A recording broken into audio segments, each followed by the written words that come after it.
Hello everybody and welcome to today's Chris Pritchard Cycling News Show. Back again for another news show to catch up on all the news from the cycling world. Let's go. But before we get into the show, let me tell you what our friends over at Grand Tour Coffee have just come up with to pay homage to the grandest of races and the current champion of said race. Grand Tour Coffee have just released Yellow Jersey Colombian. It features juicy and sweet forest fruit flavours from the start. It has a well-balanced body throughout with low acidity. Head over to grandtourcoffeeco.com and order your Yellow Jersey Colombian. First up, and let's start with some racing news. Friend of the show, recently on our podcast, Andre Greipel has just signed a 2-year extension on his contract over at Israel Startup Nation. This means that Greipel will be riding at least until his 40th birthday. Obviously, Greipel is known as one of the best sprinters of his generation. He racked up 11 Tour de France victories. He's had over 150 wins throughout his whole career. And he said, "To tell you the truth, I was expecting the team to offer me a 1-year extension. Of course, I am very flattered and pleased that the team management have shown so much trust in me. It was an easy decision to accept an offer and I am fully ready to prolong my career and help the team grow." I think given the current crop of young sprinters that we have in the World Tour, I can't see Greipel getting wins in big races any longer, but the man knows the business. He knows what he's doing, and he's going to be a valid asset in that team to allow new sprinters to come through, learn from the best, and actually go on to produce better results for the team as a whole.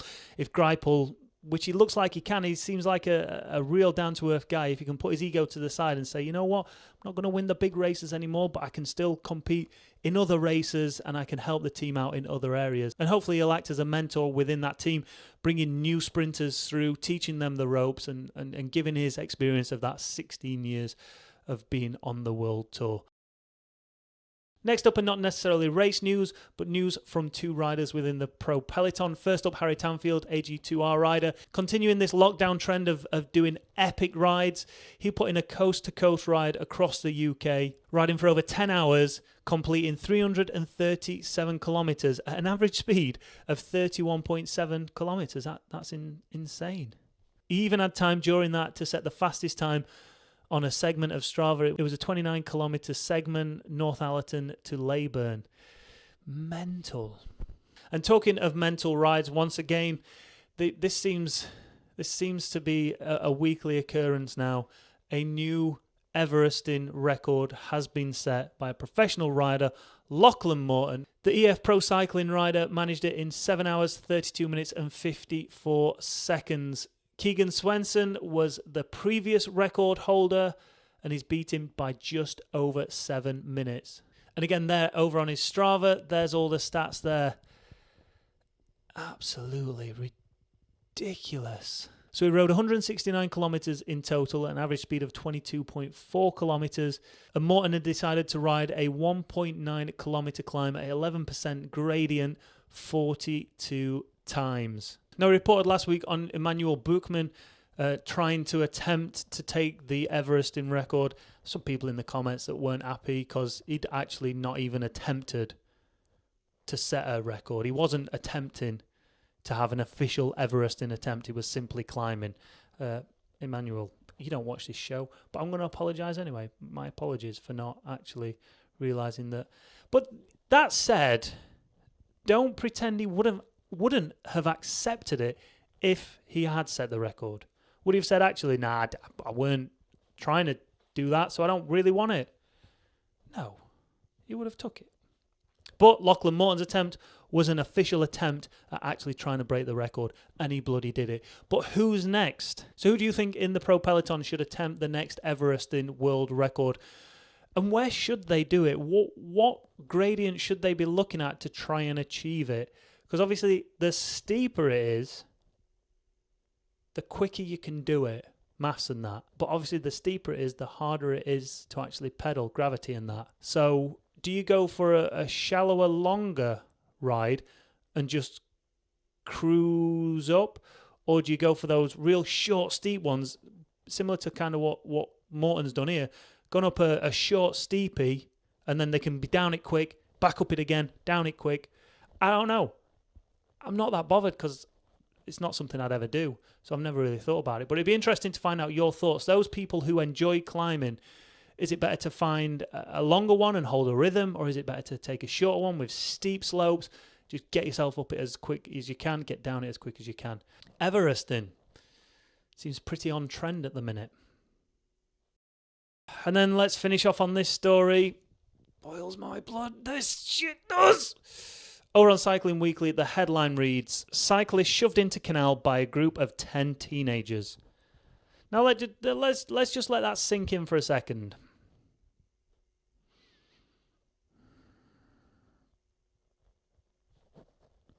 What's the world coming to? Well, that person is just going down the towpath, minding her own business, probably going home from work. We'll find out in a minute when I tell you about the story. Other people come towards a group of 10 lads, and they think it's funny to push someone into the river. What was if she died? What was if she couldn't swim?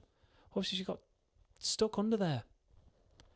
Fucking knobheads. Absolute cretins.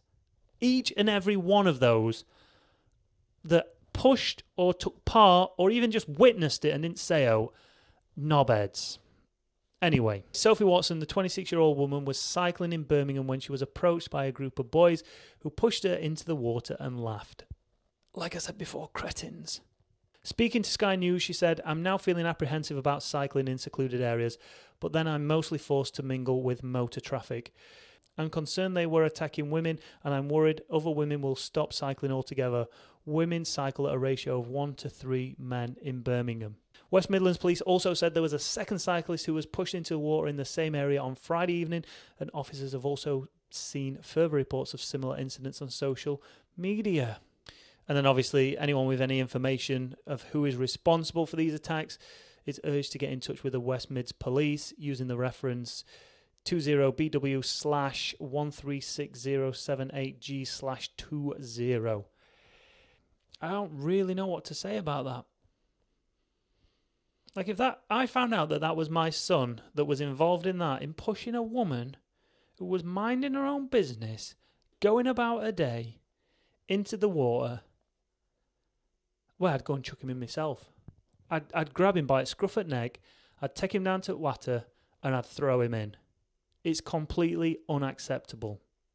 Absolutely unacceptable that anybody thinks, one, that's funny, and two, it's bloody acceptable. That's put her off cycling, one, in a secluded area, and if she is going to cycle now, she's going to have to do it amongst heavier traffic.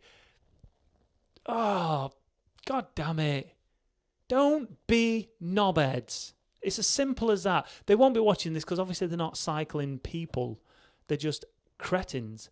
That's the only word you can use to describe people like this. But one day, heaven forbid they ever breed, they may have a daughter. Now, if someone did that to their daughter, what do you think they would do? They'd be up in arms. They'd be having a go. They'd probably go out and seek revenge. And they're the ones doing it. Take a look at yourselves. If any of your lot's watching this now, you won't be, but if you are, take a hard look at yourself in the mirror, right? And think about what you've done. And be better.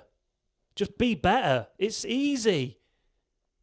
It was easier to just ride straight past. It took effort for somebody to shove her in. Oh, man. Anyway, that's where we're going to end today's news show. I hope you've enjoyed it. Short and sweet, I know. But I just haven't got the energy. Thanks for watching. Make sure if you're not done already, hit that like button, hit that subscribe button if you're not done already. Nearly at 2,500. No, nearly at 2,500. No, that's 2,500. We're nearly at 25,000 subscribers, so please keep smashing that button until we reach it. And then once we reach it, I'm just going to keep going and then ask to get to 50,000, then keep going. Thanks for watching. See you soon. Bye.